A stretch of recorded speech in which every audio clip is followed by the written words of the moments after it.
Welcome to the High Performers Platform. I'm Jacob Falla, and this is a new approach to performance. It is the individual we look closer at, the high performer. Their backstory, experience, knowledge, and the tools they've mastered in order to create their reality. This platform is designed to get you up close and personal by diving deep into great questions, unlocking new ideas, and sharing insight to what makes this particular person unique in their success. I feel like a lot of people still say like, oh, I'm training a lot. I'm doing this extra training. I'm doing that extra training. Like, maybe in their mind, they're telling themselves that's enough. But how are you training? Is it purposeful? Is it a lot of players these days think that they're working hard, but they're kind of hardly working. Like they're definitely putting in the hours. But are they putting in the work? It's not really about us to begin with, mate. It's about you. It's about you as a person, as a footballer, and then we'll bleed you in as the coach, right? So if you want to walk us through who you are, where you've been, what you've done football-wise, and where it all began, mate, that'd be fantastic. Yeah. So Nicholas Olsen, born in Sydney, but grew up in Perth for my younger years, and then moved back to Sydney. Attacking player, left-footed. I'm very versatile, which I've been over my whole career. And yeah, I think differently to the average player, which is what's helped me in my career, made my career. Growing up, I just played local football in Perth, local team Fremantle United. So I played there until I started playing, I think I was 5 years old, and then up until under 10s, and I was probably 7 years old. So I played a couple years, and then moved over to Sydney when I was 8, and then just played locally, Oatley West for a couple of years, Oatley RSL for 11s and 12s, and then I started, I guess, taking it more seriously when I hit that under 13 stage. I was playing cricket up until I was under 12s. I sort of was just trying a bit of all sports. I was quite good at most sports, and then when it hit sort of under 13s, I was playing schoolboys, and the president of Sutherland Sharks was head of the team. And, we sort of did a couple sessions at Seymour, and he kind of just asked me, what are you doing? And I was like, oh, just playing it at the RSL, just a local team. And he sort of said, oh, you're pretty good. I think you should come down and have a trial at Southo. So I was like, all right, well, I don't really know too much about, the representative football. So I was like, oh, I'll give it a crack. Yes, under 13s, I went and tried out pretty much after the first session, just said, wait, we'll take you. And I stayed there, 13s all the way to first grade. I skipped out on 18s. Was in the under 20s at 15. And then when I just turned 16 was when I had my first grade appearance with Southo, which was awesome, which, I respect so much from the coach, Robbie Stanton, who's now at Newcastle Jets. He gave me that chance. And a couple of the older boys in that team, Nick Stavroulakis and Panny Nikas, they sort of identified me that I was doing quite well in the 20s. So I was very lucky to get the opportunity to play first grade at such a young age. I played a whole season there, and then the season after, or the end of the season, I went on trial at Western Sydney, and that was the inaugural season. So when Wanderers had just started, and I did really well on a trial. I knew the head coach of the youth team there, so he sort of asked me to come along, and had a couple of sessions there, and they were very happy with me. So I signed with them, and then very shortly after that, I was there for about 4 months in the youth team, and then I started training with the first team quite quickly. Yeah, things pretty much skyrocketed from there. So then I sort of kept training with the first team to the end of the first season, and then Popper at the time, who was the coach, said, look, we want to have you back for pre-season. Obviously, can't guarantee anything about contract-wise, but, we're very happy with you, and, you're progressing well. So I remember I was driving home, and I got a call from the assistant coach and thought, oh, what have I done wrong here? There's something I've done wrong, and just called me and said, come back, and coach wants to speak with you. Went back, coach had a chat with me and said, look, I want to offer you a 2-year deal. Signed a 2-year deal there. And then, again, things skyrocketed again. I got called up for the Young Socceroos, and we had World Cup qualifiers and did super well. Scored a goal, which is unreal for me. It's amazing to say that I scored for my country. So that was something special. And then shortly after that, things sort of took a bit of a U-turn. I came back, and then sort of out of nowhere, I just got told, don't fit in with the system, don't see me, playing at the club anymore. I was so young then, so I didn't really understand too much about the football side of things. But I look back shortly after, I sort of realised, there was a couple other younger players that were sort of training with the first team that weren't on a pro deal. And, it is what it is. It's business. They had to free up a spot to try and sign one of those boys. Yeah, so I was there for about 7-8 months. I still had an extra year and a bit on my contract, but that's football. Things didn't work out. Then I had to look at plan B, and I ended up going back to Southo for pre-season, and things didn't work out there for one reason or another. And then I moved to Apia And they really looked after me. I played 2 seasons there and played really well. We had a very, very decent team there. And then after 2 years at RP, I went to Sydney United, played a season at Sydney United. And, during this whole time when I was, I'd finished at Wanderers and I was going, from NPL club and then moving on, I was still training every single day, still had that in my mind that I was going to be pro again. Because obviously, when I'm with Wanderers, my first contract, I thought, shit, I've hit the jackpot here. This is it. This is my life. Everything's sort of sorted. And then after 8 months and got told that I wasn't really wanted at the club, I sort of thought, gee, it's not that easy being a professional footballer. So just kept training, had that dream in the back of my head. And eventually, after I finished at Sydney United, I then had another season at Southo.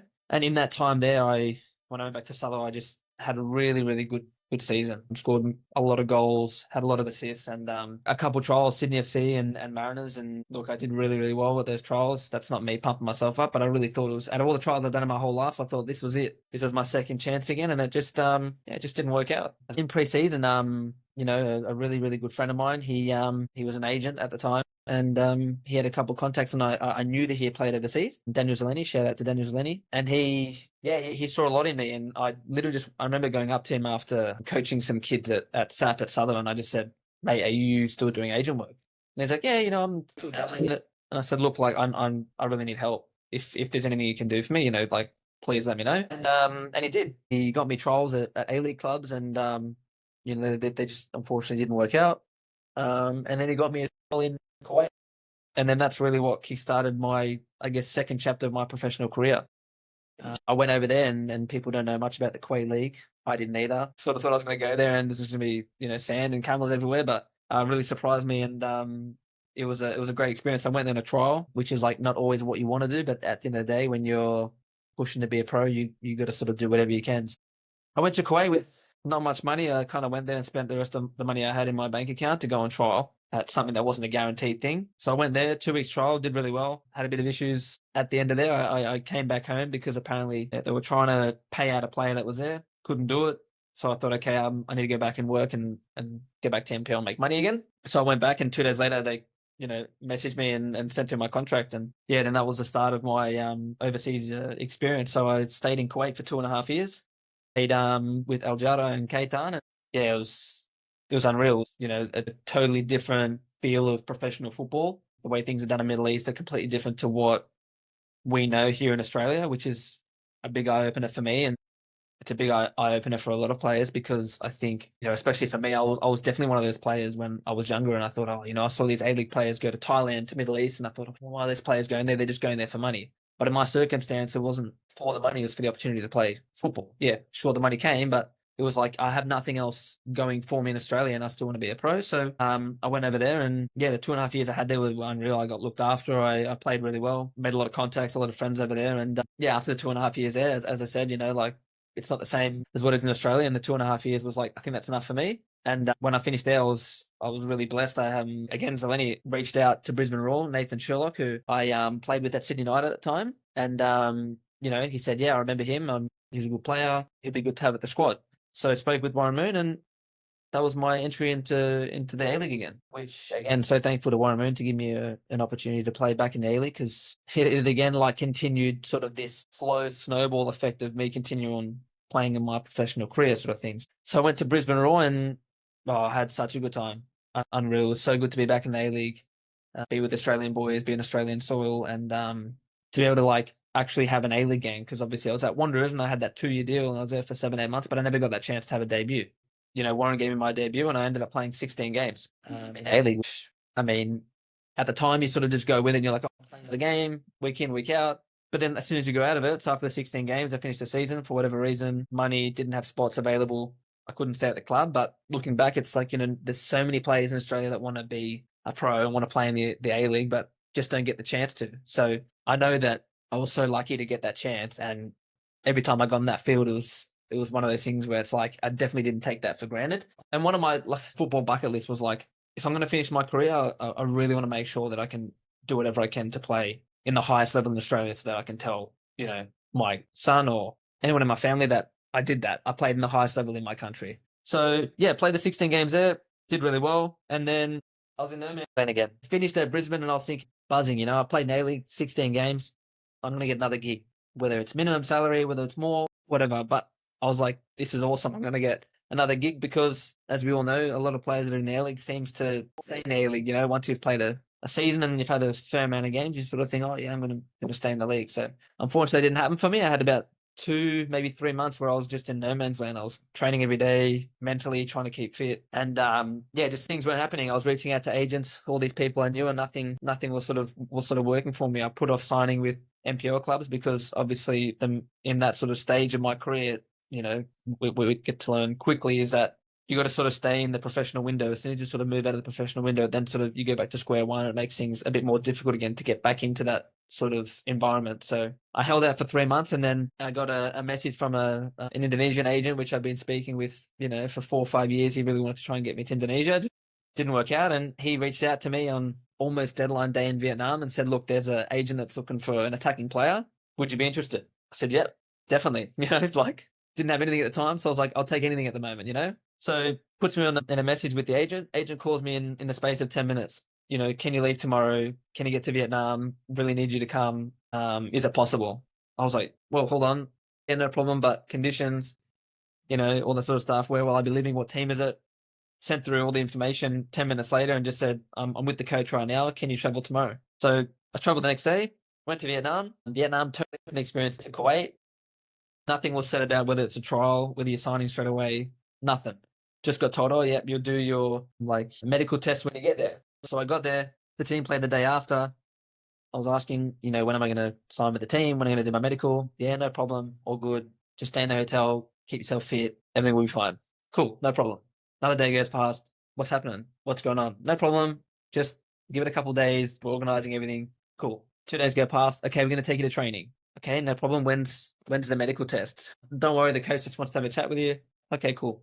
So I remember the first session I went there, torrential rain, just water on the pitch, couldn't play football. You had to pick the ball up, juggle, play volleys. I get there and there was 2 other foreign boys there, and they had just been on trial, which I didn't know it was a thing in Vietnam, but pretty much 90% of players that go there, you need a trial for at least a week or 2 weeks before you sign your contract. But they didn't tell me anything like that. So I'm about to start training, and these 2 boys come up and say, good luck, all the best. I'm thinking, what's going on here? And then I shortly realized as I'm training, I'm like, this is a trial. Anyways, because it was close to the deadline day, I finished the training session.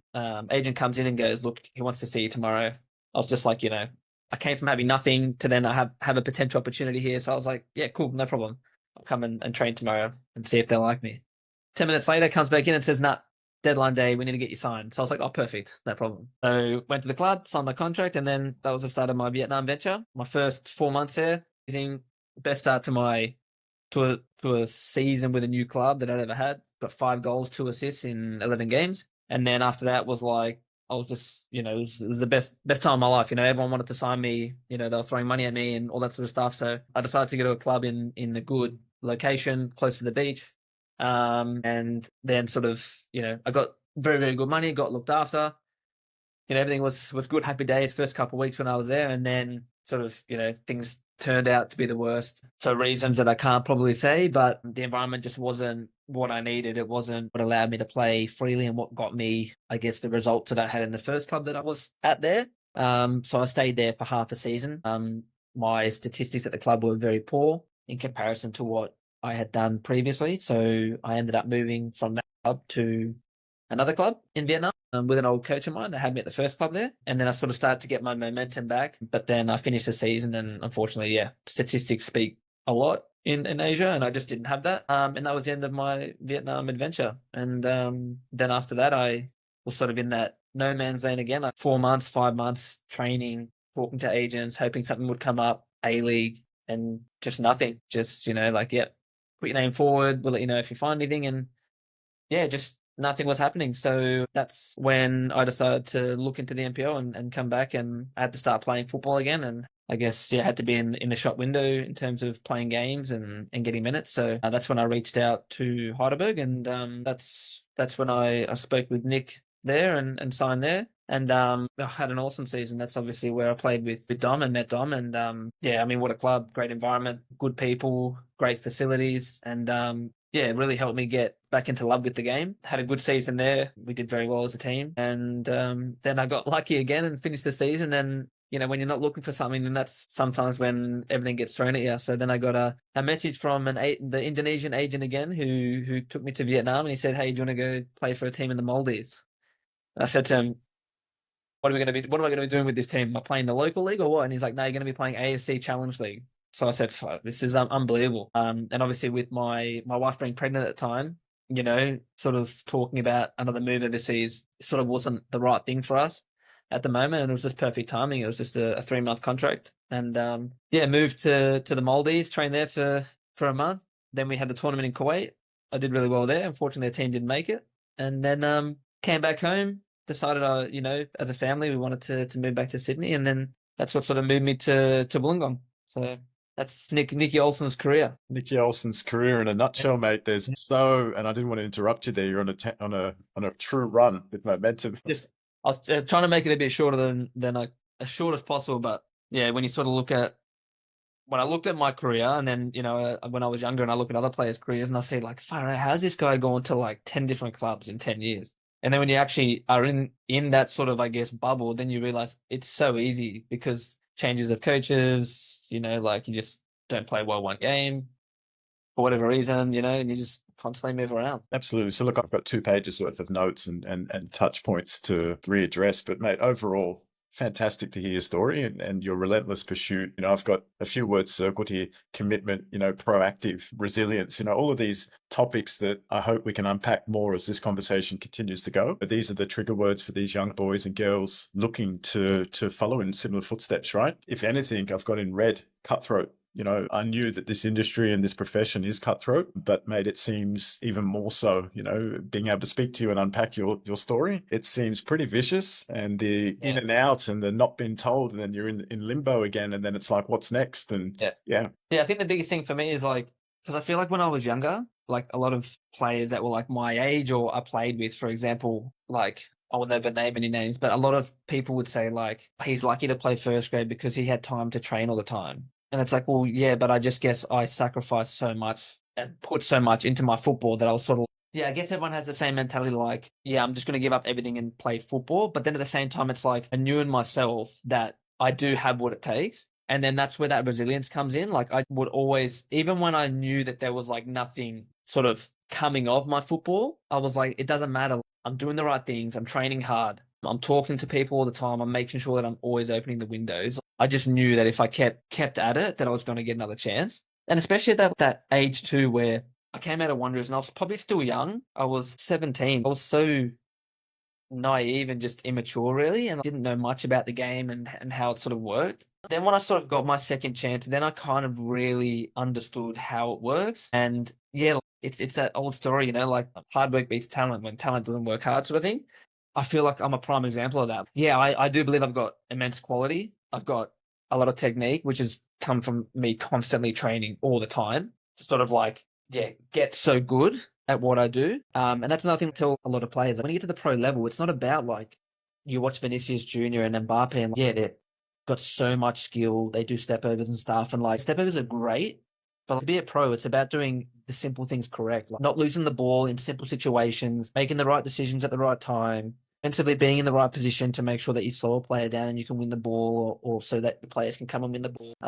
Getting one chance in the game to finish and you finish it. Like it's the small details and it's the simple things that the pros do right. Yeah, like I think that's what is a huge difference, especially with me and doing my training all the time, where there was I never had access to a big goal. But if I use my small goal, I would always just be like, that's me finding a player. Like if I'm doing a drill, I can't finish a drill till I hit the goal 10 times in a row.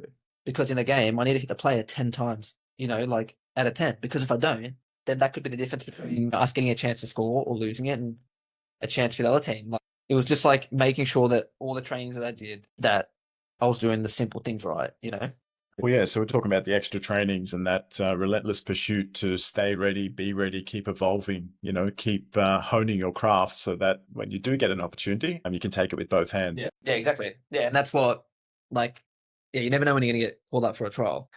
For me, it was always like, when you're younger and you sort of say to yourself, like, oh, if I don't hit the crossbar, I can't sign with Manchester United. Just like those little things you make up in your head that kind of stay in the back of your mind and you kind of make reality. Like I always, when I was training, I was like, I need to make sure that I'm training so that I'm ready. So if someone calls me tomorrow and I have to go on a trial, whether it's an NPL club, whether it's an A-League club, whether it's overseas, that I'm ready to go.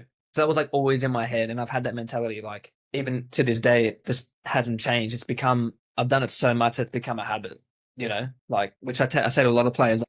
It's probably the same you say to your players in training, right? Like train how you play, because at the end of the day, if you're doing something so repetitive all the time, it then becomes a habit. And then it just happens naturally. If you work hard all the time at training, like even knowing it, you're just going to do it. So I think that's also something that's super important too. The old saying of that 10,000 hours deliberate and purposeful practice. Like you can go to the park and you can be having a training session, but is it fluff?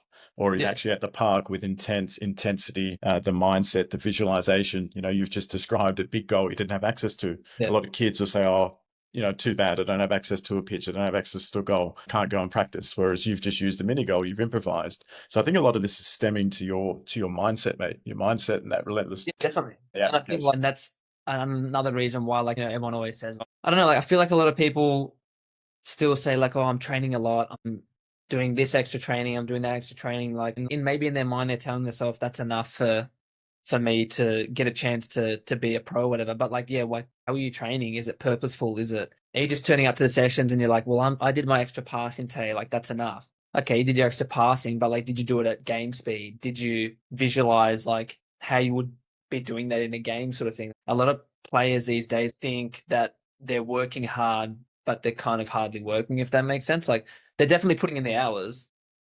Are they putting in the work? Are they putting in the intensity that's needed for, if you get that opportunity or for the game day on the weekend, We've got a saying here at Oxidate, it can take you a lifetime to find the right coach. And I think you've just unlocked that. So you can go and work with a coach, you can go and do a training session, but is it what you need? Is it the game speed? Is it the reality? Is it the right intensity? Is it the right structure? Is it the right anything, right? And that's why this program is going to be quite unique and special, especially with you as head coach. It's the A to Z, it's the different layers, it's the purpose behind it, the intent, it's the knowledge sharing in, it's not just a drill. It's not just a session. It's it's the progression, it's the input, it's everything else in between. Yeah, exactly.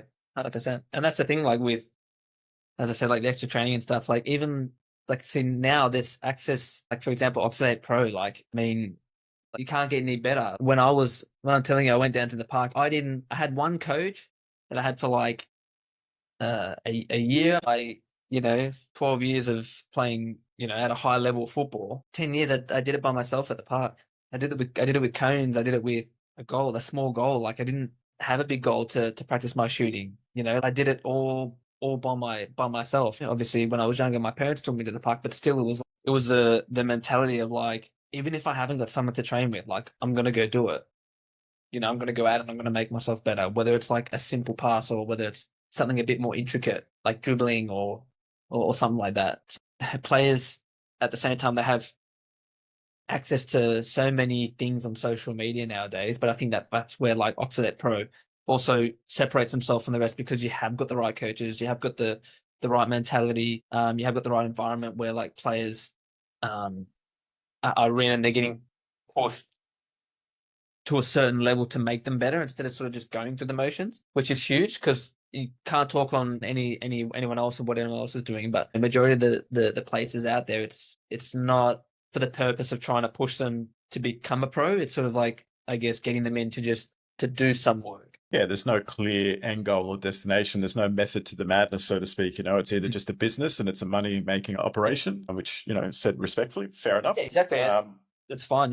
People do things for different reasons, but if people want to improve and people want to become a better player and people want to have a better understanding of the game, of how it's run and what it takes to be a pro, to be at the top of, to be at your top level, because some players might, go to Oxidate Pro or whatever, and like they just are so mentally focused on being the best player that they can be, and whether that takes them to an NPL 1, whether that's being the best player in NPL 2 or whatever it is, it's about being in the right environment to push them to be the best player. Because at the end of the day, not everyone's going to be a professional. Like, it's so tough. But I think also having that mentality to be the best player you can, to work as hard as you can, like those things in football, like they then translate into other parts of your life, like being a hard worker and being resilient is like needed in any workplace, like things don't come easy, like obviously football is all I know, but like, other people you talk to, like didn't, get that promotion or didn't get that job or whatever. And it's like, well, at the same time, like, were you studying or were you putting in the extra effort to be better at that job? Like football, especially, I just feel like you have to be so committed to it that whether you become a pro or not, like all the work that you do with extra training with your team, with yourself, like just pays off for yourself in the long run, whether that is with football or whether that is like, outside of football. I think that's what we could definitely unpack is, trials. What's the objective? What to expect? What does it feel like? Yeah, exactly. The objective, like what also is the player expecting out of the experience, like, because if they're expecting like automatic trial with a Premier League team, well, then you got to say, look, that's not the reason why this is happening, right? And that's what majority of these academies and programs are offering. Proper trial with Southampton, for example. That's like the words that they use, right? Is like it's tempting for players and parents. Like they word it in a way where it's like essentially a chance to trial with. I feel like nowadays people don't really say it. Like if you're doing a showcase or you're doing a overseas trip, it's the first thing shouldn't be you're going to get a chance to be seen and you're going to have a chance to be selected to trial for say, for example, Southampton or whatever team it is. I think it's more so you're going to be able to see what it's like going over there. And on the end of your hard work, if you perform and do well, then if someone notices you and you do the right things, you're most likely going to put yourself in the driver's seat of having an opportunity to maybe not go to that team or another team that, kind of sees your worth. A lot of these people that take teams over, it's just a bunch of players that are wearing a Liverpool jersey or, you know what I mean? Yeah. They're feeder development. Like we've been there, eh? Like I've done it. I remember I went to Sutherland. We went and played. Who was it? It was a Premier League team, Wolves or something. You could just tell like the players didn't even know each other's names. Yeah. Yeah.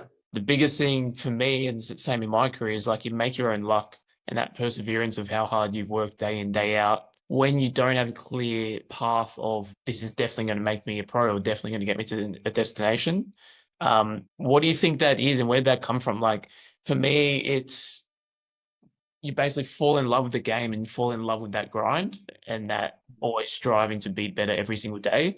Did that become natural to you or did you build that over time? And what do you think the difference is between us, for example, and a player who only ends up at NPL with the same initial goal, but they didn't put in the extra work and time? It's a really tough one. I'll give you my perspective, but I feel like it can differ from players. Yeah, luck comes from hard work. I think at the end of the day, like the only real luck is for me is connections. If you really know someone that works in a company and they're the manager or they run it, like that's lucky you know them and you're going to get a job straight away. In football, yeah, luck. There is a sense of luck, but yeah, like for me, it's just hard work. And where that started, I can't really pinpoint where it started. But the love of the game definitely started from when I was super, super young. I love playing the game. It fluctuates as you're a professional. A lot of things change, as I said before, like the environments that you get put in, the countries you play in, the way things are run in different countries definitely, change the way you feel about the game. But I'd probably say when I signed at Southern at a representative level, from what I can remember, that was sort of really when I was like, oh, okay, I'm pretty good at this. Like maybe I should kind of start training really, really hard. And like I've said before, like once you start doing something, or for me personally, when I started doing something so much, like when I was training so much, then it just became a habit. And it wasn't so much as like, oh, I have to get out of bed and train today. It's like, no, I need to get out of bed and train, like whether it was getting it up early in the morning before school or whether it was after school. It was just like, no, I need to do this. And it became such a habit that it was like, I'd finish a game and the next day I'm training, just because it was like, that's what I have to do. And then sort of as you get a bit older and then like going and playing overseas, then, you're getting put in these certain environments that you get put in with politics and, the way you get treated in certain countries that you have to do so much or be a certain type of player. You kind of fall out of love with the game a bit. You kind of realize that, football is a business. And at the end of the day, if you're not performing, then you're not going to have a contract. So then there's that other side of the football where you're sort of like, well, I did love the game, but at this certain stage of my career, I'm sort of really loving it because, yeah, I can go out there and enjoy the game and, play it like it was when I was younger. But if I'm not getting those statistics, if I'm not getting those goals or hitting the targets that the team wants from me, then I'm not going to be wanted here.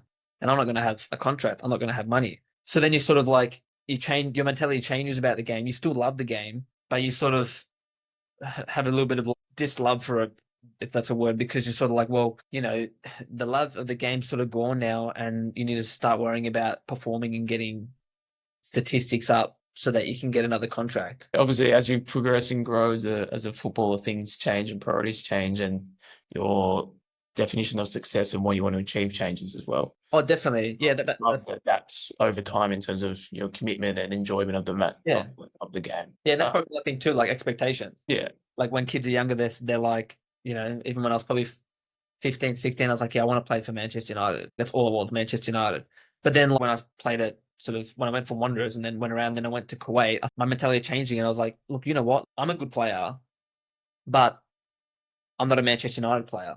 But I am a good player. So then you sort of then realize what your level is. You realize, hey, I'm not going to play at Manchester United, but can I play for the best team? For example, when I went to Kuwait, can I play for the best team in Kuwait?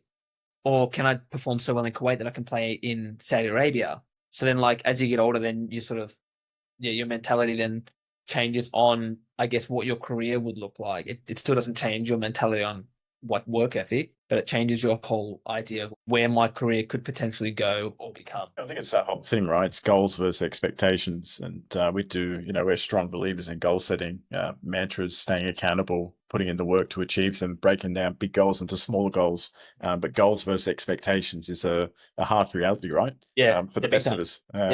So even within our current teams and our current squads, it's like, cool, what's your goals? And then what is the expectation of that? So if you're saying that you want to play for Manchester United, is that tangible? Is it something that we can achieve? And I'm never going to say it's not, because you're 15 and anything can happen, especially in football. Right place, right time. If you've done the work, as we're establishing with yourself, sure. But what's the reality? And where do we aim for in preparation for that?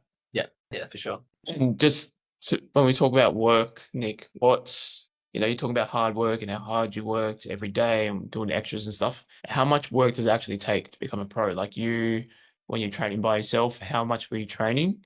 And what's the expectation if a player really wants to push themselves in this day and age to go to the next level? What should they be aiming for? Because now you have parents talking about, fatigue and too much load and overtraining and all that type of stuff. But as Jacob touched on before, a lot of it's just fluff. So if it's intentful, purposeful practice, how much should these players be doing? And what's the sort of expectation from our point of view as, head coaches of Oxidate Pro of players to go to that next level? Yeah, I guess it depends on what you want to achieve. For me, it was like, because obviously I didn't have an environment where a coach was telling me what we're working on today, I would always make sure just every session that I had, I guess, a target in my mind. So it wasn't necessarily that I was like sprinting every day, like hard work. When people hear hard work, they think, oh shit, man, he's going 100 miles an hour. And no, it was maybe just a day of doing passing, but repetition, but doing it at game speed and giving myself the right amount of rest. I always had that in the back of my head, that like, because, you do hear parents say, your kid's going to burn out because he's doing too much football. Yeah, I guess that's true. But for me, when I was younger, I just loved the game so much. So it wasn't so much about, am I going to burn out? It was more so like, how much, like, can I just keep going? Because I wanted to keep going. And yeah, when I got a little bit older, when I was like maybe 16, I thought, do I need to tone it down? Do I need to train less? But at 16 years, I just still had so much fire and so much energy. And this is another thing too. Like, I looked after my body, and I still do. I look after my body all the time. I do the right things. I didn't just go to training and then just neglect my body after. Like, I made sure I looked after my body, which is like, I guess if you're looking at, I'm not comparing myself to Ronaldo, but the reason why Ronaldo is playing to his 40s is because he's doing the right things. Like, he's training every day, and he's 40 years old. You see it, but when you hear it written down on paper, you think that can't be true. The guy wakes up at 6 in the morning, goes to the gym, finishes, goes in the ice bath, goes and has breakfast, goes back and does another gym session, goes and relaxes, and then trains in the afternoon. If you're looking after your body, you're doing the right things, you're making sure that each session you do is with a purpose, and it's not just like going willy-nilly, then I think you can train as much as you want, just as long as it's in the parameters of how you feel as a player and how your body feels. And from a sports science perspective as well, and this is, again, not to keep plugging the Oxidate Pro, but it's the whole essence of, where this conversation will eventually flow, Nick, and why we've while we've bound forces and combined, is what we do for our players is actually monitor them. So this program entails our high performance app. So there is no more guesswork in player loading. It's not having to self-evaluate to check in. Am I doing too much? Am I not doing too much? It's scripted and programmed. And the reality is, I think Dom hit it perfectly. It is fluff for the majority. What we're seeing, and we've been around for a long time now, what is it, 11 years, 10 years down here in Melbourne, been operating since 2016 as a company. It's a fair while. We're talking 7 days a week, mornings, middays, and afternoon evenings. It's a lot of boots on the ground and eyes and listening and seeing what's happening. Kids are training a lot and they're cooking themselves, sure, but we're potentially doing the wrong things at the wrong times. Exactly. So if that's restructured and, if we give you guidance and program things properly, you can train as hard as you can recover.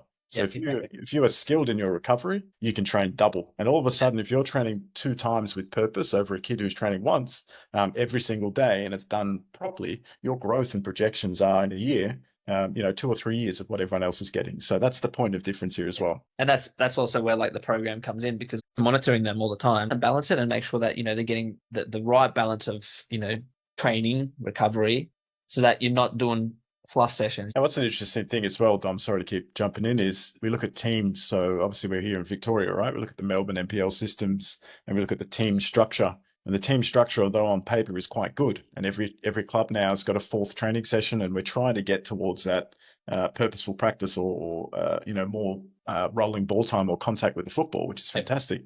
But you also have a squad of 18 or 20. And in that squad of 18 or 20, are all of those players being catered to? Are you being catered to from getting the right high-speed distance in? Are you getting the right football revolutions in? Are you getting the right points of contact? It's a pretty tricky thing to navigate. And that's why it's super important to have programs and coaches like yourself available, because now you're training twice a day. Now you've got morning sessions where you are being catered to as the individual, which gives you that extra buffer again in that team setting and the overall project of becoming a professional footballer. Yeah. The biggest thing with that is like, the team sessions, a coach can only do a certain amount with the team if you've got 18 or 20 players. Whereas what we're trying to do is give the player the opportunity to work on the individual skill set. Yeah. Separates you from the rest. Because at the moment, like you say, Nick, if players aren't doing the extras by themselves and working on, purely specific, focusing on passing or dribbling or shooting, they're not getting their reps in the club session. It's just impossible. Yeah. A lot of the parents are blaming the clubs or the coaches of the teams, but it's virtually impossible to do that when you only have 6 or 7 contact hours per week in a squad. But you just cannot set up the drills that are necessary to maximize an individual's characters. Yeah, it's impossible. And that's where if someone doesn't have access to like an Oxidate Pro, then like the things that you don't get in your club, which is huge. Like there's so many things you don't get in your club football. You don't get to work on your shooting. You don't get to work on your first touch. You don't really get to work on your passing. Like all the things that are needed in football, you just don't get a chance to work on it at football. Then a chance you get to work on it is if you finish the training session and you say, "Hey coach, can I grab some cones and go do some dribbling?" Then you're actually working on, what you need to get better at. With the team training, it's obviously it's good because you get a better understanding of how the game works. Positionally wise. You get to do possession games, you get to do small-sided games, like passing drills and stuff like that, but you just don't get to really hone in on like those specific parts of the game. Yeah, the isolated focus for sure. Yeah, exactly. The biggest things for like Jake and I is since sort of owning in on this Oxidate Pro program is like a lot of the players we get at the core fundamental of the technical skill set, they're not at the level that they should be at, or a 15, 16, 17, 18-year-old player. So unfortunately, in the environment that we have in Australia is, you're getting coached by parents at 7, 8, 9, 10, when those super important years where they should be building their technique and their fundamentals isn't there. So then you're actually having to play catch up later. Yeah, you're behind the 8 ball already. So yeah, there's a massive missing component of player development here at the moment. So yeah, I think it's been a big thing with Australia there for a long time. Like it's just, we've been blessed with like having such a small population that producing great players, but there's just not there hasn't been for such a long time, especially for the younger ages, like the right systems in place where they do just work on the fundamentals of the game, because you get some players at 11, 12 years old and still their technique for passing is just not right yet. They still need to work on it, or even if it's juggling, they still need to to work on their juggling. And, these are sort of basic fundamentals of the game that kids are just missing out on. And then that, as you said, it's just a catch up when they get older. 100%. And the other challenging part, we look at teams and clubs, and that's your main contact hours. You look at the differences between the highs and the lows. We have some top achievers and performers that potentially had better coaches versus those who might not have had the same access and things. So it's just about trying to get the drills and the clean reps and the sets and that training environment or the training intensity. The match speed is probably the best way to reference it. Drills break down if we're not fundamentally sound. If you haven't been taught to pass a ball, there's no point getting any more serious about it, because that's the most crucial basic thing in football, right? touch play, whatever it is. So again, specialized group setting with similar target audience, boys or girls who are at that top end of the performance equation. Really honing in on a specialized group can unlock so many more beautiful things and fast track that development. And that's what we're providing here. It's 10 to 12 players of similar like for like ability, where we just push, we train, we develop, we master our key principles and fundamentals. Try and develop these players with some mentoring, Nick, into what's needed. Yeah, definitely. Can we wind the clock back? So I've just got some really cool things highlighted here. Firstly, I'd love to know personally about Popovich. Like, what was it like working under him, and as a coach, if you can talk about it, positive, negative, hard. Well, probably a lot of things. Look, as I say, the first thing I'll say is, whatever coach people have in your career, whether you think they're good or bad, you can always learn something from every single coach, which is what I tell kids that I coach, whether they want to come coach with me because they like my style, or they like what I teach them, or whether respectfully they want to go train with someone else, or whether they've come from someone that they didn't think was good and that's why they're coming to me. I never agree when people say, oh, no, he wasn't a good coach, or he wasn't this. You can always learn something from any coach you have, whether it's the smallest thing about, your positioning, or like how you pass the ball, or a certain way of passing the ball. I think there's always something you can learn from any coach you have. So then, relating that to Popper, I think when I was there, I was 16. I was so young. Popper is a very strong personality. He's a strong coach. I think everyone knows that. And my personality as a player, especially at that age, obviously it's developed as I've gotten older. I was quite soft personality wise, like I'm emotional. I didn't like people speaking, firmly to me. And that's sort of what he was. He was just a firm coach, no BS sort of thing. It was sort of hard for me to, I guess, integrate with his style of coaching, which potentially could have been a reason why I didn't continue on with Wanderers. But I learned so many things from him, I guess, without even knowing it, until I kind of left. And then, I'm going back to the NPL space, and then, you remember things that he said. As I said previously, you can always take something from a coach, and whether you think it or not, you sometimes take things that they said, like defensively wise, because he was such a good defender. I didn't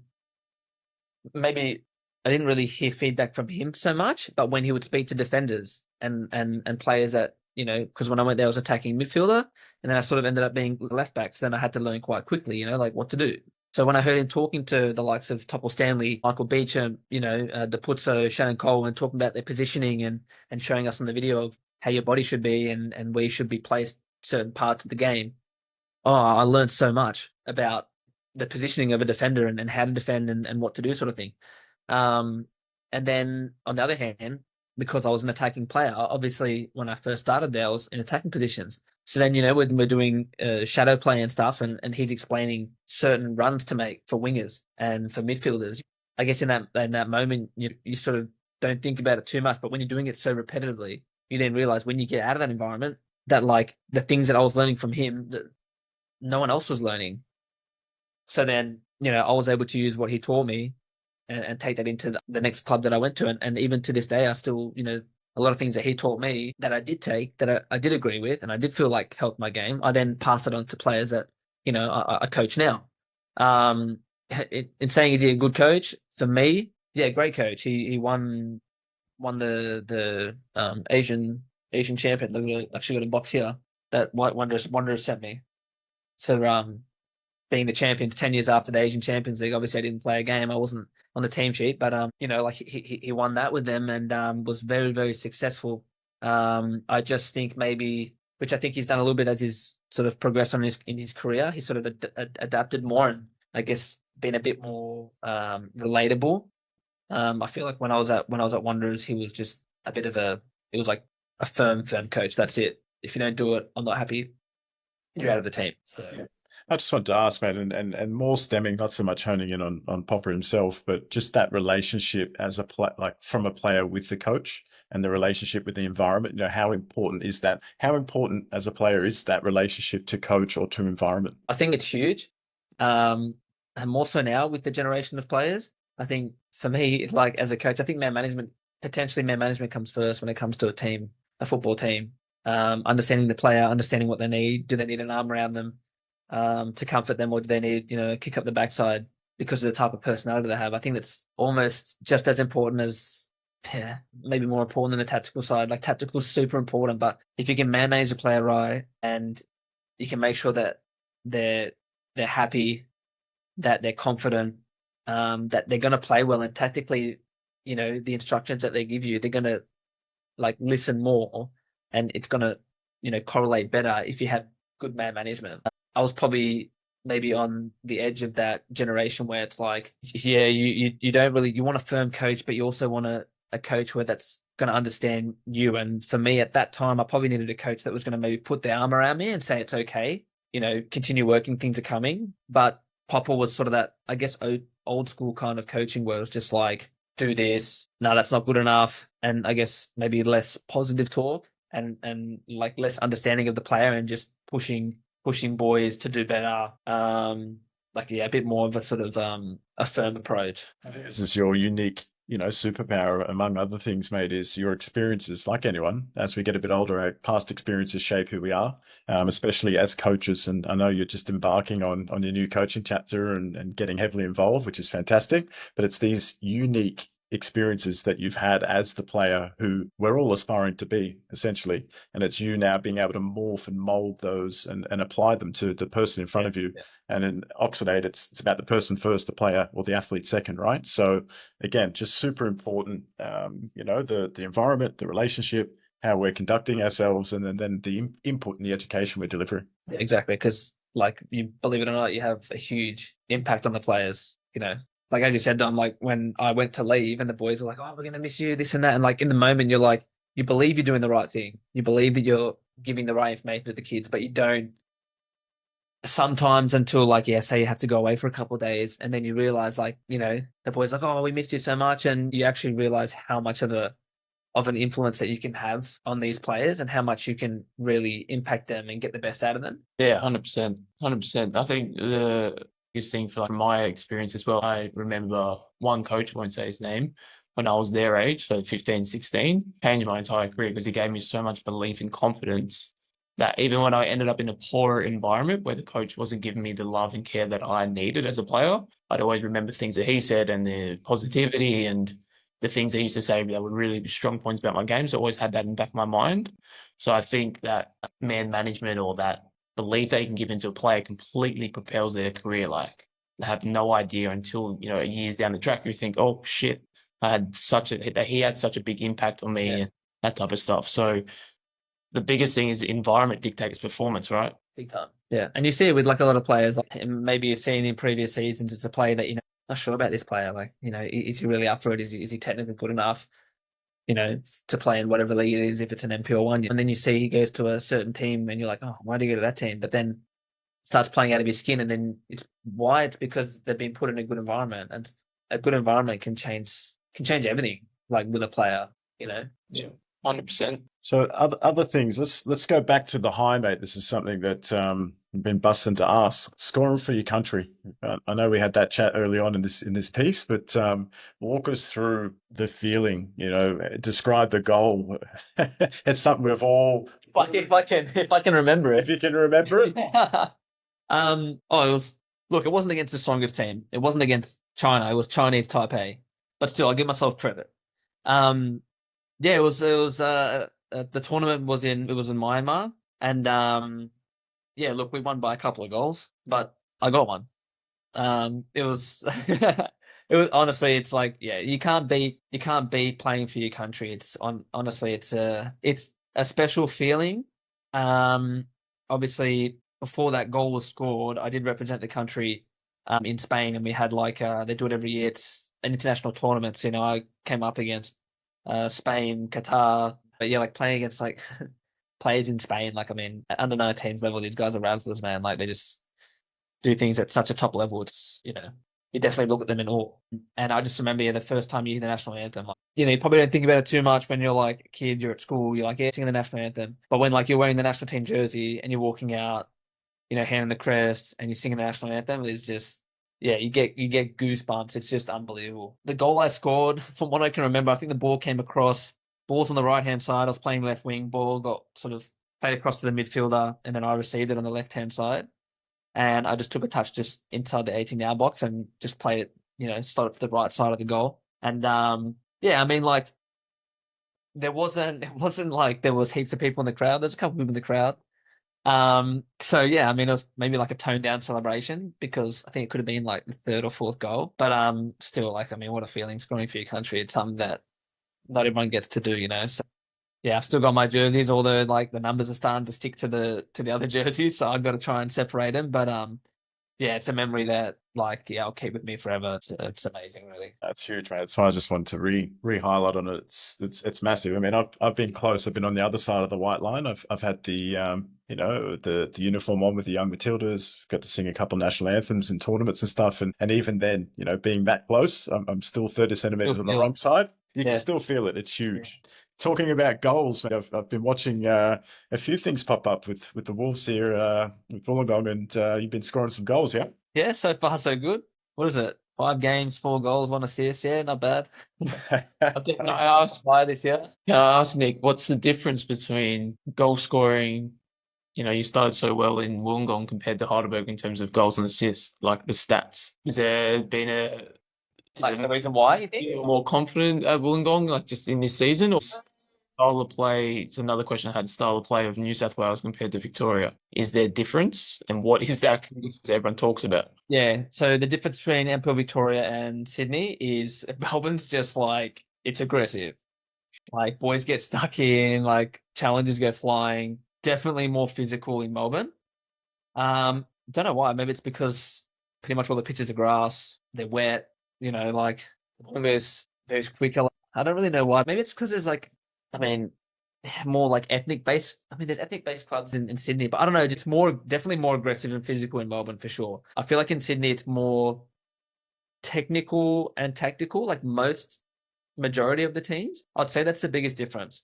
I'm not saying that players aren't technical in NPL, but that's more of a factor that gets played into the game. Is like teams try and play, you know, a certain type of style more than whereas in Victoria, like if there's a 50-50 challenge, like a boy would just go in and just absolutely like try and drill you. And then that kind of changes the game because, you know, certain boys don't take too much time with the ball. They try and like play it a bit more safer or play it a bit more quicker. So yeah, that's probably the difference.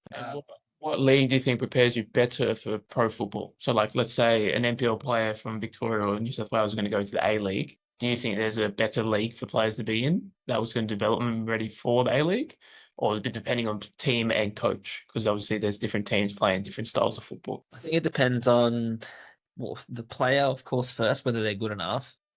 I think the environment will play a huge part. I don't think it really matters whether you're playing in, you know, Melbourne NPL and it's more physical, or whether you're playing in Sydney NPL and it's more like technical or tactical. I think it's just about like being consistent and being consistent over like a long period of time, whether that is a striker and you're consistently scoring goals, or a winger that's scoring and assisting, or a centre back that's just, you know, a rock at the back where you're not conceding goals and you're just consistent. And segueing that is, I've got a note here. In terms of stats, like you talk a lot about your goals and assists, that helps you progress in your career. Well, these boys, especially the younger boys, you know, playing NPL at 23s, NPL trying to crack first team, how big and important are the stats of a player? So, like, you got a winger who's scoring a lot and assisting a lot compared to a winger who absolutely razzes, but he's not getting on the score sheet. How much of an impact is that having on players' opportunities? That's a tough one because, like, for example, when I went from 20s to first grade, like, it never even crossed my mind about like scoring goals or assisting. Like, I was doing it, but it never like crossed my mind that that's the first thing that I thought about. So more so now, I think people are so worried about it. And then once you've been, for me, being in Asia and Middle East, it's huge in Asia about statistics. If you want to stay in Asia, you've got to be scoring goals and assisting if you're an attacking player. For players now, I think it's just more important consistency. If you're a winger, like, yeah, maybe not dribbling every single time, being effective. You know, like you can razz and maybe beat the player 10 times out of 10, but then like, what's your final product? Do you have a good cross into the box? Maybe you have unbelievable crosses into the box and your striker just isn't scoring. So you're not getting assists, but that doesn't mean that like you're not going to be getting, you know, an opportunity, because if you're doing the right things, that you could be playing terrible crosses into the box, but getting heaps of assists.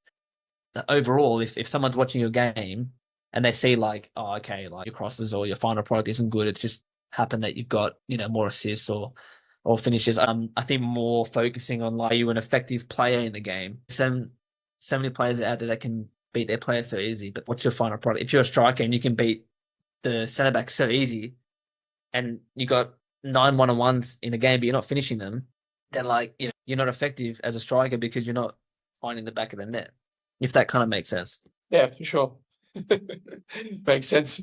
It's just funny when you hear players, people say, "Oh, yeah, he's such a good striker. He's got 20 goals this season," but they've all been tap-ins. So like, Yeah, like sometimes you watch the player and you're just like, that's the thing as well. When you've been around football for so long, you just look at a player sometimes and you watch them, and some players get 20 goals a season, and then yeah, you look at them all and you're like, oh, he kicked into the goalkeeper bounced back off to his foot, and then his foot found the back of the net, like, and he scored 8 penalties or something, you know. Then you're like, oh well, okay. Then you got to look at like, how is he actually playing now? Is he actually linking up with a midfielder? Is he actually making good runs into the box, or are they just all tap ins and penalties? yeah, bring it up because just a quick one based on social media now. So we've got all these young players that we work with, for example, and they're 8, 9, 10, 15 years of age, and their parents are running their Instagrams, and they're putting up highlights of them scoring goals and stuff, and like building that as if it's kind of create this football CV. Yeah. In reality, it means absolutely zero. And like a lot of players and parents in this new generation are putting so much time and effort into it, then focusing on actually becoming better footballers and doing the right things. So like that whole movement of, sexy Instagrams for young players is like, it's just crazy to me. It blows my mind. Yeah, if you think about when we were younger and you're playing in like under 13s, for example, for me, I just have so many memories of like these boys that were just absolute beasts, so quick, so strong. You play a ball over the top, put them out of the way and score a goal or score a bomb. But then like that fizzles out very quickly as you get older. Think about an 8-year-old, let's be honest, an 8 or 9-year-old, like if you hit the ball high enough, you're probably going to score a goal. Or well and good that he's scoring goals. Good, continue that up. But like, yeah, what's the rest of your game look like? Like, can you actually pass a ball to a player? Or can you dribble a player? Like, yeah, it's good to score 30-yard bombs at 8 years old, but that'll really quickly die out the older you get. I think it's just quite interesting, mate, the layers and the levels, and there needs to be more of these conversations, Nick, because the whole parent-player education, there isn't any, said respectfully. I mean, there is, sure. At Clubland, just describe our current team at the moment without naming names, but you've got a handful of players that, yeah, they're good players, but if we look at a 90-minute game, or we actually play 40-minute halves, 80-minute game, what are you actually doing in each half and for that 80 minutes? How often are you in effective areas? How often are you following the game plan or the system, or are you in a positional positive environment? Are you out of the play? Are you in the play? Are you connected? Are you close enough? Are you too far away? All of these football concepts or principles, whichever label you want to give them, if you don't have a lot of those consistently, theoretically on paper, you're not really that good of a footballer. Again, said with the most respect. And it's coming down to player selections. We've got a squad of 18. Which 11 do we field? Well, we need to field the best 11 players for that particular game, or for the play style of play, if that makes sense. Those who are more tactically, technically sound. Who can be in the right positions. There's a whole world of things that a lot of people aren't privy to understanding. And, myself being the lowest denominator between you two football brains here, the reality is there's a lot of football to know, and we need to be teaching and sharing that more so. Yeah, because you're definitely right. There's not enough education out there, and there's a lot of people out there giving misinformation, and I wouldn't say like call it lying, but just sort of like maybe like feel good answers as well. Like, for example, the one that's with the Instagram scoring goals, like, like you can imagine how many people are messaging the parents saying, far out, Johnny scored an absolute rocket on the weekend. Like, wow, he's doing so well. And he scored another rocket, like, so then the parent themselves think, yeah, I'm doing the right thing. But that's because of the environment that they're in. Like the other people that are messaging them and telling them, they're also not educated either. They think that that's actually what's gonna, get Johnny to become professional, is like at 8 years old, just focusing on scoring goals from 20 meters out or whatever, like, and that's not gonna get Johnny there, like there's a lot more than that. A few Instagram celebrities here in Melbourne. There's a couple of players that everyone will know that we're describing, right? If they listen Yeah. to this, and hundreds of thousands of followers, big brand endorsements, and it's fantastic. And there's going to be a future for that player or person in some shape or form. Probably media, not so much football, but Yeah. just because you're TikTok savvy and brand endorsed doesn't mean you can play football. Definitely. What's expected. If you know what it's like, it's actually probably not a good move. Like it's probably not going to really help his career, or he's not actually making that big amount of money. Because unfortunately, people just aren't educated on how football works. People think as soon as someone goes overseas and they're signed in Europe, whether it's like a third division team or fourth division team, some people think, "Fine, this guy's making 150 grand, 200 grand a year." When at the end of the day, it's like it's less than what they're going to be making if they played NPL, for example. We talk money, Nick. Can you give us sort of a ballpark? I mean, we have a lot of players aspiring for a youth contract. I know there's some shifty deals being made. From my understanding, youth contracts, scholarship contracts. It's a business. You've described that pretty well so far. What's a base salary, and where's a medium salary and a high salary? Just so we understand what we have access to as players. Yeah, so it's changed since I was younger. I think they've got they do a lot of scholarship deals now because obviously it's cheaper for the clubs and it's the best way for clubs to make money because then they can sell them on for a decent fee. I'm not sure exactly what the minimum salary is now. I think if you're a pro, it's around 60 plus, I think. Normally it's around 60,000 is the minimum, is what you sort of start at. And then, as you sort of get experience, it jumps up slowly. So if you've had a first year, it's normally around 60. And then if you have a decent year, it goes to like 80, 90. If you're doing really, really well and you're a starter week in, week out, then it's like 100,000 plus. If you're really good, really effective, you're probably more. And then starts to go to, if you make a cap for the soccer, and you're sort of talking, 300-400 and stuff like that. But like for aspiring footballers that like want to play pro in Australia and they want to stay in the A-League, it's hard because depending obviously what situation you grow up in as well, like I didn't grow up in a wealthy family. So my first contract that I signed, which was lower than what the minimum was now, I signed a first team deal at the age of 16. They had scholarships, but they were all done and they actually made an extra spot for me.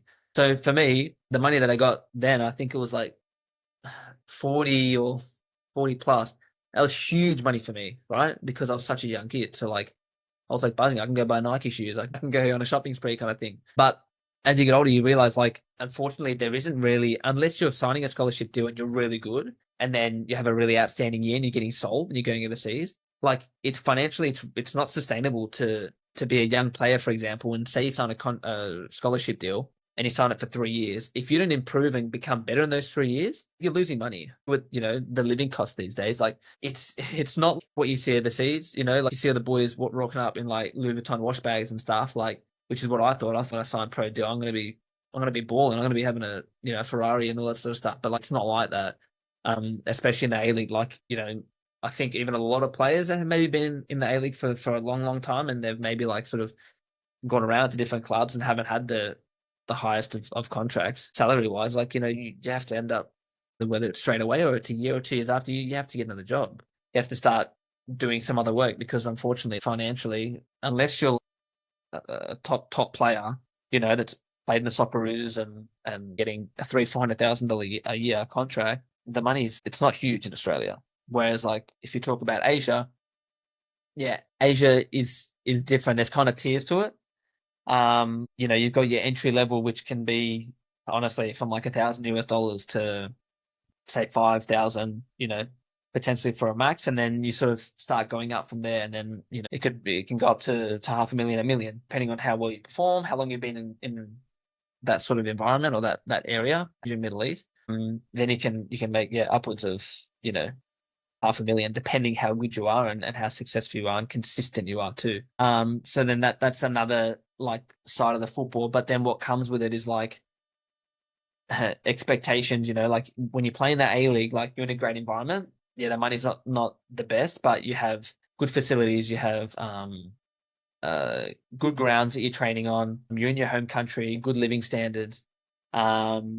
more personable coaching because you speak the same language. But then when you go overseas, for example, when I was in Vietnam, there's only 3 foreigners in each team, and sometimes like I'm an Aussie, like most of the time there ain't going to be another Aussie there. You know what I mean? So a lot of times in the club that I was at, there's um, South Americans playing there, or um, you know, Africans playing there, and if you don't get along with them, it's pretty much solo. So you might be making this big wicket, but you're on your own. And how hard is that, Nick? So sacrifice, and I think it's something that people sort of throw around without really unpacking it or understanding what that is. And sacrifice is huge, and in many different contexts, as becoming a professional and maintaining that, being in and out of squads. Just most recently, what you said there's being in Vietnam, for example, and not having that language or the ability to communicate. How hard is that? So hard. And in terms of sacrifice, like Vietnam was like definitely when you're scoring goals and playing well, doesn't matter where you are. It could be in a terrible country.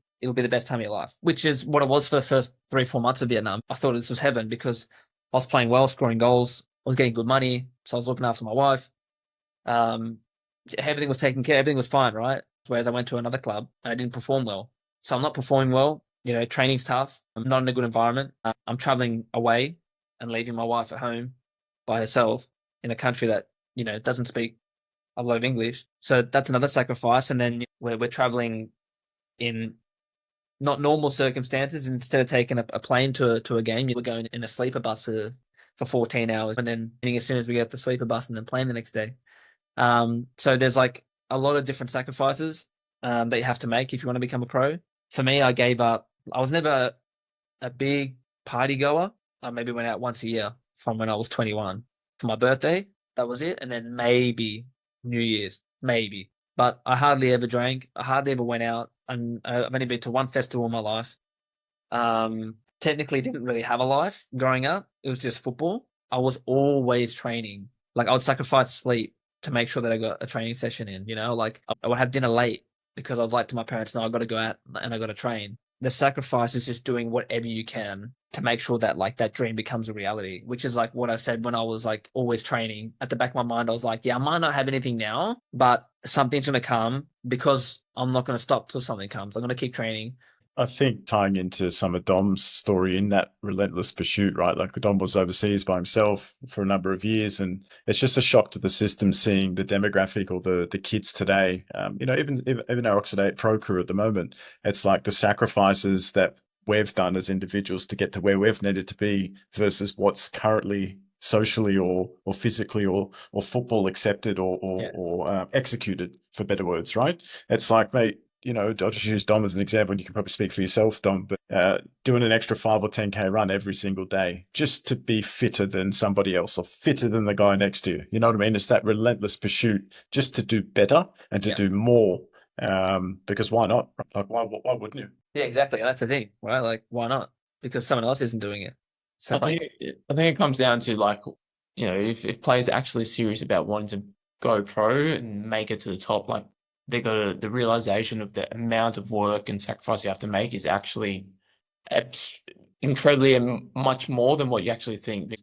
Like, for example, I moved to a new club this year and I'm in the top 3 fittest players in the team when we're doing the fitness test. Everyone's like, oh, fuck, you're 31. How are you running past these 17-year-olds? And I was speaking to Joke about this the other week, and I was like, well, when I lived in Spain for 4 years, when I wasn't playing on the weekend because you're in Europe and you're not going to get game time a lot of the time, every single second day I was doing conditioning by myself. I'll be out at 9, 10 p.m. running stupidly. Like, it's not the way to do it. And now we know more into sports science and stuff. But I was doing 7, 8K runs at 10 p.m. at night just to get the extras in to make sure I was fit enough to do the extra work to make sure I could play. Over time compounds. It compounds every single day, every month, every year, over time. And you think about 7 to 8 to 9, 10 years of compounding daily, weekly, and accumulation puts you in a place where you can perform at a certain level.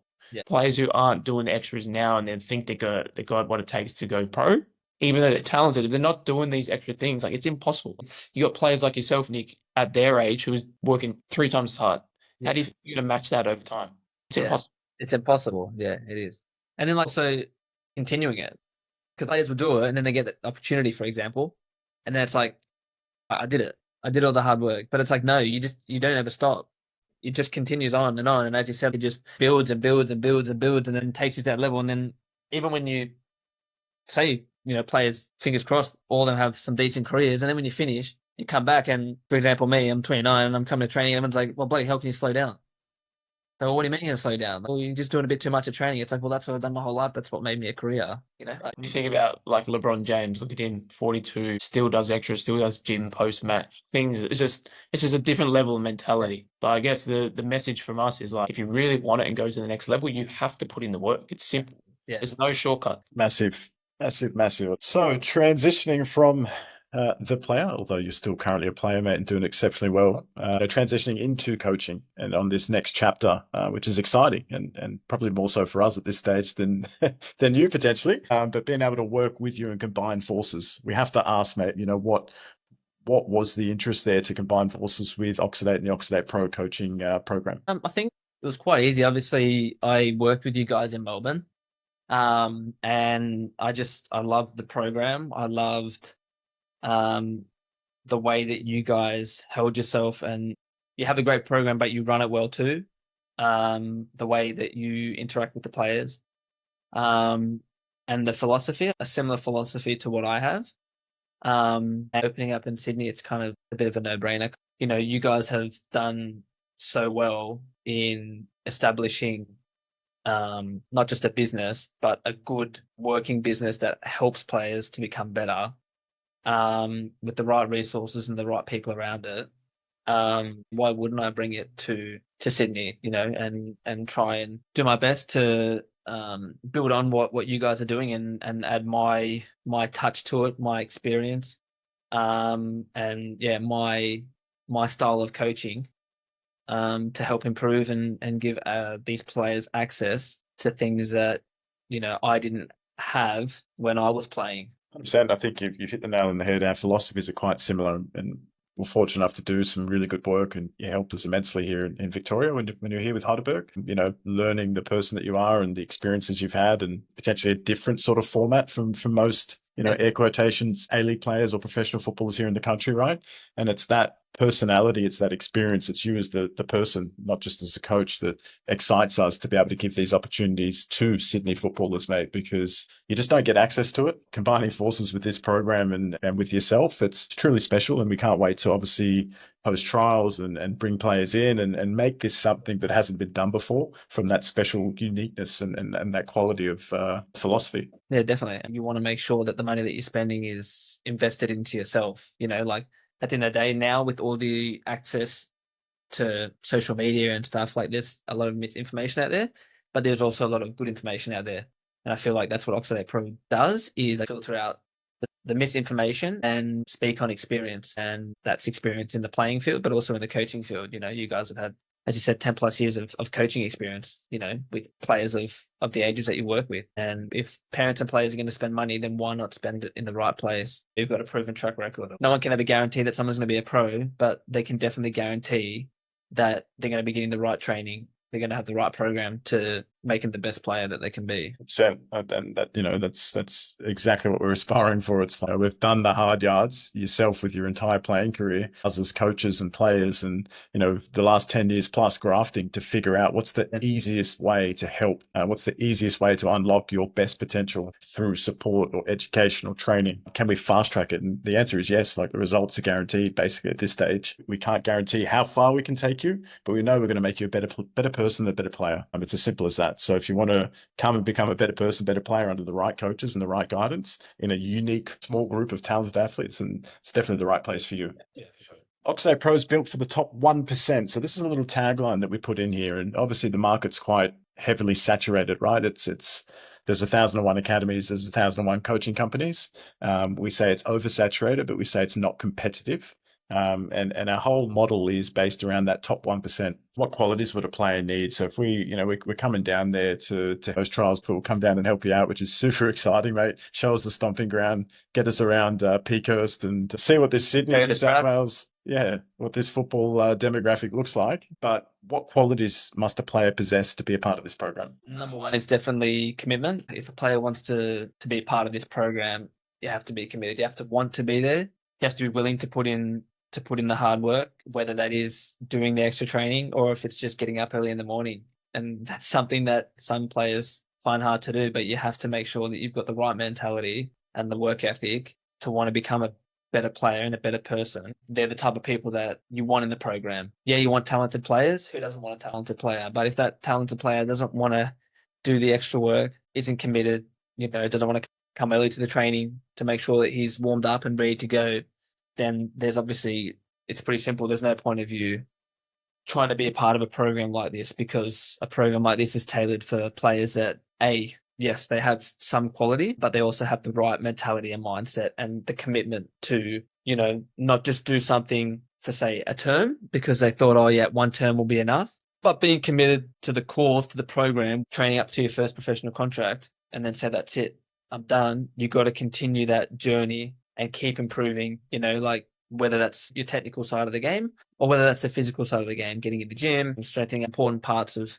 your body that are needed in the game of football. It's all those little details that you can't just do like a once-off. It has to be a continuation throughout your whole career, right? And that's why we've basically built this program for a 40-week term, a 40-week program within the school term programs is that consistent development. We're not looking for the pop stars. You can come and be a razzler dazzler, but it's about the person as well. And you've summed it up perfectly. It's the commitment, the accountability, the mindset.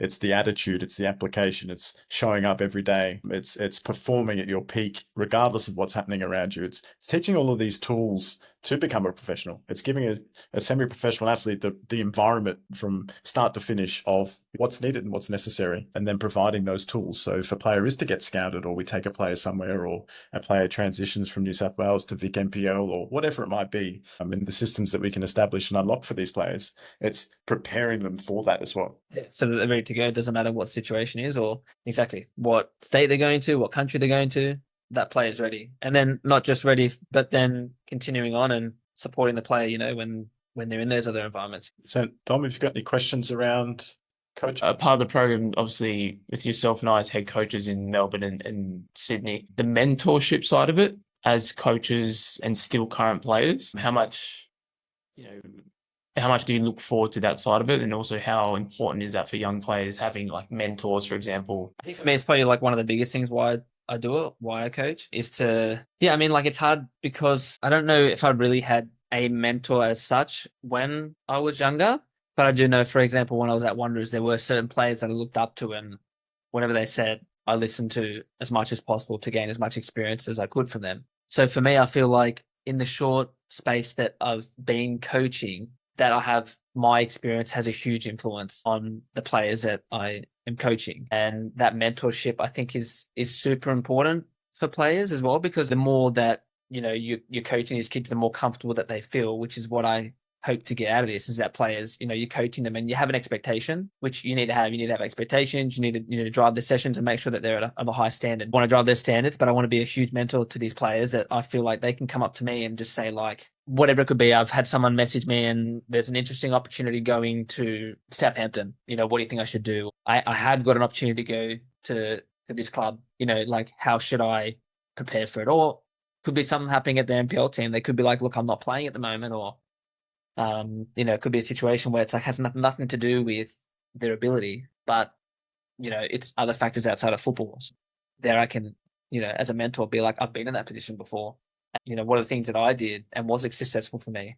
And if I wasn't successful, what else did I do to then make it work? Yeah, it's awesome. The most enjoyable part of running the program since we've launched it is being so close with the boys and the girls, and being that, like this morning we just had the conversations about the weekend and the game and when the boys isn't playing, mentally and that type of stuff. So giving them that, person to have and to speak to openly that's disconnected from their club or from their family and that type of stuff, it means so much. And in terms of coaching and being that person on the other side of it, I get so much out of it. Like, it's the most rewarding part of helping players develop over time. And from our experience, no other program provides that to the level that we're doing it, which is quite special. And it's what I love most.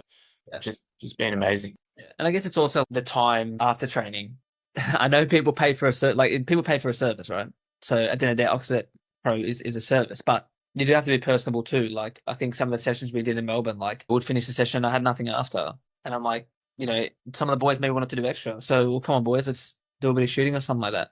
It's so small in comparison to like taking an extra 30 minutes out of your day, an extra 30 minutes out of your pay, if that kind of makes sense. It's not going to affect you, but it's going to do the world of good for the kids or for the players, you know, because they're going to take so much out of that, you know.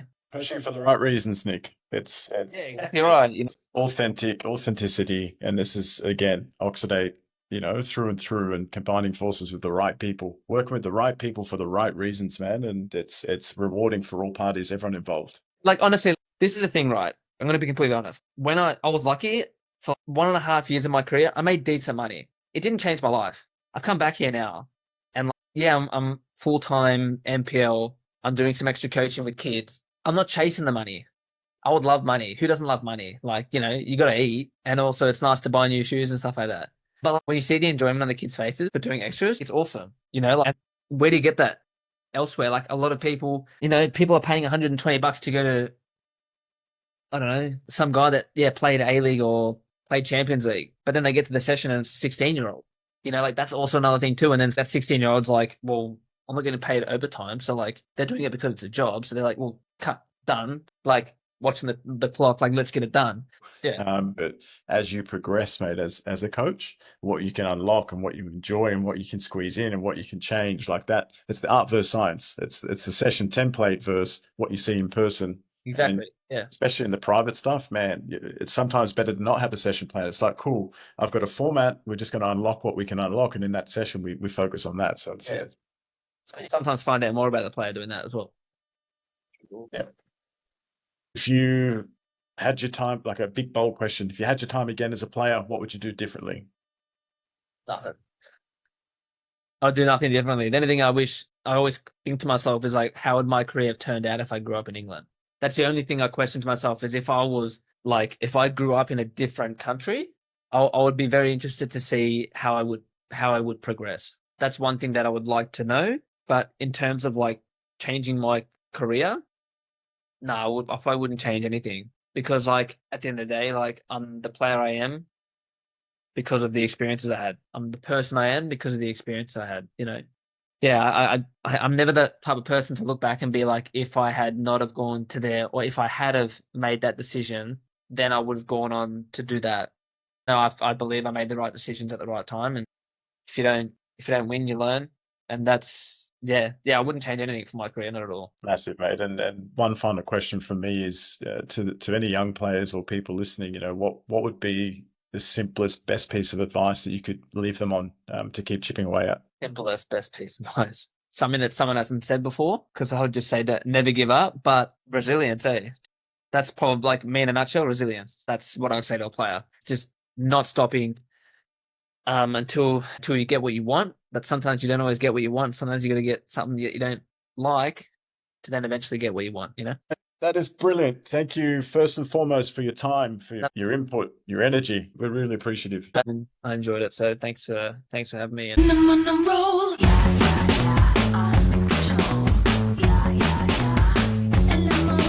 Well, for those of you who've stuck around this long, thanks very much for tuning in and listening. Fantastic episode with Nick Olsen, and we couldn't be more thrilled to welcome him on board for the Oxidate Pro Sydney as our Sydney head coach. It's very exciting, huge opportunities for those players in Sydney and New South Wales.